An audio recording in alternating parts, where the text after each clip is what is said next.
Hello friends, John here from Next Genesis Design. I'm here on site today in Hood River County at the job site for the first permitted Hempcrete building in the area. We are gearing up for pour day, and I thought I'd take a moment here to share with you some of the technical design and foundation design for this structure that applies to many different hempcrete structures and has quite a few unique features. So if we take a look around here, you can see the general formwork, and I'll go through and explain some of what's going on here. Just at first glance, you can notice that there's these big boxes here, and these are the locations of the Simpson strong walls, which are going to be used to give the structure its lateral stability. One of the unique things about hempcrete buildings is they don't have plywood. The reason being is that plywood has a low perm rating and is not vapor breathable, and the walls for hempcrete structures need to be vapor breathable. So if we just take a quick look at some drawings here, I've got some wall sections that show the conditions that we're working with. This is your typical exterior wall. It has an 18-inch wide, 8-inch deep foundation that's below frost depth. Here in Hood River County, that's 2 feet. It's a fairly standard footing with a thicker than normal stem wall. This is a 12-inch wide stem wall that then has a jog in it up at the top and becomes a 9-inch wall. This allows us to fit in rigid insulation and decouple the slab from the stem wall and the footing, and increases the thermal performance. On top of the stem wall assembly sits a 12-inch wide LVL, which is essentially our mud sill, and then we have a fairly standard 2x6 framed wall in the center of that.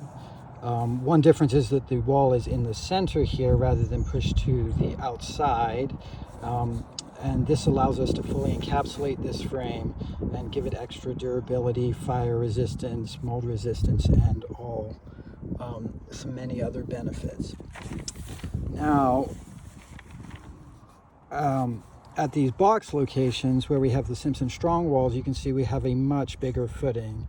This footing is, I believe it's 1 foot 10 inches in depth. It's 40 inches in width, and then it will have a stem wall on top of it that sits flush with the typical detail. So the LVLs can just run continuously along the top of the stem wall. Now on top of this sits our Simpson strong wall, which is a 2 foot wide and 3.5 inches thick, essentially large piece of OSB with heavy duty metal brackets at the base, and these metal brackets we install at the top. And at the base we need to install this anchor bolt that needs to be set into this footing. So if we take a look at our actual building here, you can see these are our more typical footings. The 18-inch wide, 8-inch tall. They have quite a bit more rebar than your standard footing. For this building, the engineer spec'd 2 number 4s. Number 4s is the thickness of the rebar. That's 1/2-inch thick rebar at 24 inches on center, as opposed to a code minimum for like a garage. A single-story garage could be 1 number 4 at 48 inches on the center. So we have quite a bit more rebar than typical. At the base of the footing, we'll see we've got 2 horizontal pieces of number 4 rebar, and then these ones here and here are just temporary hold downs, but we will in fact have 2 number 4s at the bottom of the stem wall and 2 number 4s at the top of the stem wall. This just ties everything together. So concrete is very strong in compressive strength, but not so much in tensile strength, and the rebar adds that tensile strength to it. Now, if we look over here, we can see one of the locations of the Simpson strong walls, and you can see there's quite a bit of rebar in here. So what we have going on here are these number 3 stirrups that wrap around the bottom of these cages all the way to the top, and this will tie the stem wall together with the footing. These are spaced at every 8 inches on center. Also, we have these number 3 stirrups that wrap around this whole cage, and they are also at 8 inches on center. Inside the cage is made from these number 4 pieces of rebar. There's 12 total inside this cage. And over here we have our Simpson strong wall shear bolts. These are set. We set these with laser levels to ensure that they're all the same height as we go across. And we use these templates to hold them in place. These are basically a 1-inch piece of rebar with heavy-duty bolts that then sink into the footing. And then it's got a plate down here that locks it in. So in the event of a large seismic activity, these things are just anchored deep into this footing, which is very large. And this is essentially what's going to give us our shear strength for the building. So there's one of these located on every single wall of the building.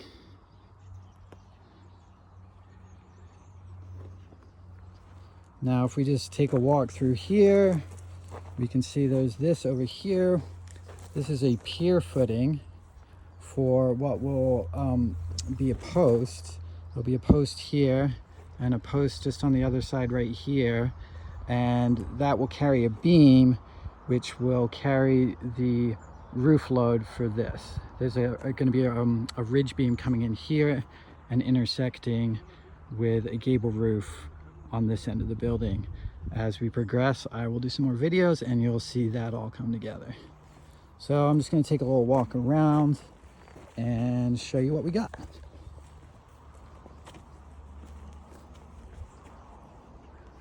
Again, another shear wall. Here's our typical footing design.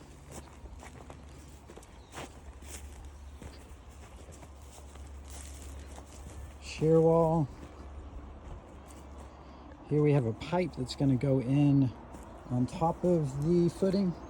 That will be our wastewater line for plumbing. Over here is another pier footing that will again have a post, and those two will carry the beam that will carry the ridge for this portion of the building. Essentially, it's an L-shaped footprint with 2 intersecting gable roofs. Typical footing. Shear wall footing, typical footing,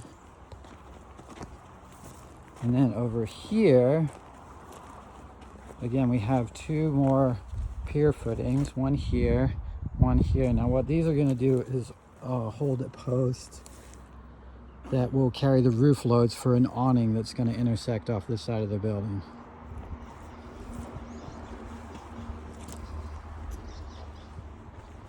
Here's another pier footing. This will have a post on top of it that will carry the ridge for the main portion of the building. And now inside here, we're gonna have a poured slab. And while the top of that slab will look very flat, there's gonna be a lot going on in there. There's actually gonna be strip footings for interior shear walls that will again just add more lateral strength to our structure.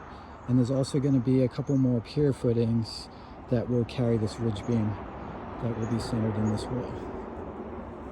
Here's another Simpson strong wall footing and our typical footing.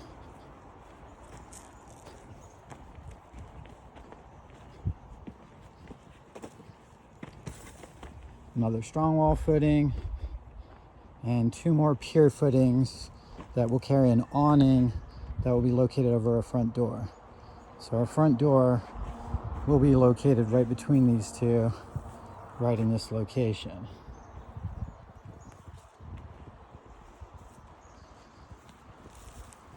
A couple other things that are going on in here that are pretty standard to pretty much all buildings is this is our UFR. So that's going to be our ground for that will run from our electrical panel. So here's the electrical conduit here. Now that's running underneath this footing, and we'll go across probably under this garage, and we'll have a meter on the far side of this building. This is the formwork for a more standard garage, not a hempcrete building. Here's our UFA rod that will connect with copper to our electrical panel. And then this is tied to the rebar and runs along a section of the rebar that grounds the electricity. Also here you can see we've got a couple stakes that are painted yellow on top. There's a few of these. There's a couple things going on here. Well, over here we have our water, which is coming into the building. Our utility room is located in here, so it's got the electrical and the water coming in, and we'll have a washer dryer and the boiler, and a radiant floor heating system that we'll get into when we get there. Here, there's 3 of these are 4-inch sleeves that are going under the footing that will be for drainage. So this site, it's dry right now, but in the winter it gets pretty wet and has a high water table. And while the slab-on-grade handles that pretty well because it has a vapor barrier underneath it, we also just want to provide ways for the water to get out, because one of the things that damages buildings the most is water, and if water collects behind something, has no way to get out, and then freezes, it can cause some major issues. So it's just a little bit of reassurance against that.